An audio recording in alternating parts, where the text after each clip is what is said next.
Kolkata trainee ವೈದ್ಯ ಮೇಲೆ ಭೀಕರವಾಗಿ ಅತ್ಯಾಚಾರ ಎಸಗಿ ಹತ್ಯೆ ಮಾಡಿದ ಕಿಡಿಗೇಡಿಗಳ ವಿರುದ್ಧ ಕಠಿಣ ಕ್ರಮ ಜರುಗಿಸಿ ಗಲ್ಲು ಶಿಕ್ಷೆಗೆ ಒತ್ತಾಯಿಸಿ ಬೀದರ್ ನಗರದಲ್ಲಿ ಭಾರತೀಯ ವೈದ್ಯಕೀಯ ಸಂಘ ಜಿಲ್ಲಾ ಘಟಕ ಹಾಗೂ ಬ್ರಿಮ್ಸ್ ಕಾಲೇಜು ಕಿರಿಯ ವೈದ್ಯರ ಸಂಘದ ಸಂಯುಕ್ತಾಶ್ರಯದಲ್ಲಿ ಬೃಹತ್ ಪ್ರತಿಭಟನಾ ಮೆರವಣಿಗೆ ನಡೆಸಿದರು. ನಗರದ ಐಎಂಎ ಹಾಲ್ನಿಂದ ಹೊರಟ ಪ್ರತಿಭಟನಾ ಮೆರವಣಿಗೆಯು ಕನ್ನಡಾಂಬೆ ವೃತ್ತ, ಏರ್ ಮಾರ್ಷಲ್ ಕರಿಯಪ್ಪ ವೃತ್ತದಿಂದ ಜಿಲ್ಲಾಧಿಕಾರಿಗಳ ಕಚೇರಿಗೆ ತೆರಳಿ ಸಮಾವೇಶಗೊಂಡಿತು. ಇದೇ ವೇಳೆ ಮಾತನಾಡಿದ ಬ್ರಿಮ್ಸ್ನ ಮಕ್ಕಳ ಮನೋಶಾಸ್ತ್ರಜ್ಞ ಕ್ಷಿತಿಜಾ ಏರೋಳ್ಕರ್ ಹತ್ಯೆ ಮಾಡಿದ ದುಷ್ಕರ್ಮಿಗಳ ವಿರುದ್ಧ ಕಠಿಣ ಕ್ರಮ ತೆಗೆದುಕೊಂಡು ನೇಣಿಗೆ ಗುರಿಪಡಿಸಬೇಕೆಂದು ಒತ್ತಾಯಿಸಿದರು. ದೇಶವನ್ನು ಸ್ವತಂತ್ರ ಅಮೃತ ಮಹೋತ್ಸವದ ಸಂದರ್ಭದಲ್ಲಿ ರಾಕ್ಷಸಿ ಕೃತ್ಯಗಳು ನಡೆಯುತ್ತಿರುವುದು ದೇಶಕ್ಕೆ ಶೋಭೆ ತರುವುದಲ್ಲ ಎಂದು ಆಕ್ರೋಶ ವ್ಯಕ್ತಪಡಿಸಿದರು.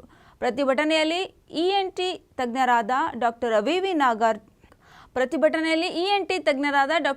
ನಾಗರಾಜ್, ಡಾಕ್ಟರ್ ರಜನೀಶ್ ವಾಲಿ, ಡಾಕ್ಟರ್ ಅಮರ್ ಏರೋಳ್ಕರ್ ಸೇರಿದಂತೆ ಮಹಿಳಾ ವೈದ್ಯರು ಮತ್ತು ವೈದ್ಯಕೀಯ ವಿದ್ಯಾರ್ಥಿಗಳು ಉಪಸ್ಥಿತರಿದ್ದರು.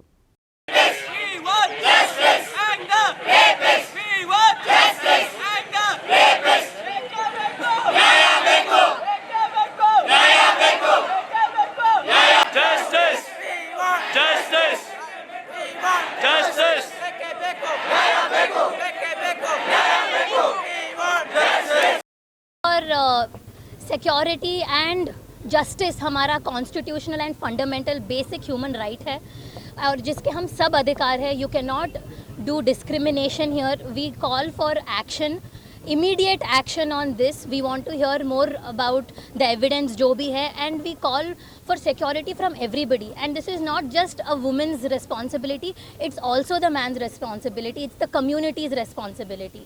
ये आज़ादी के अमृत काल हैं, but वैसा लग तो नहीं रहा है हमें. We were promised safety and justice, so we cannot be free until we get this.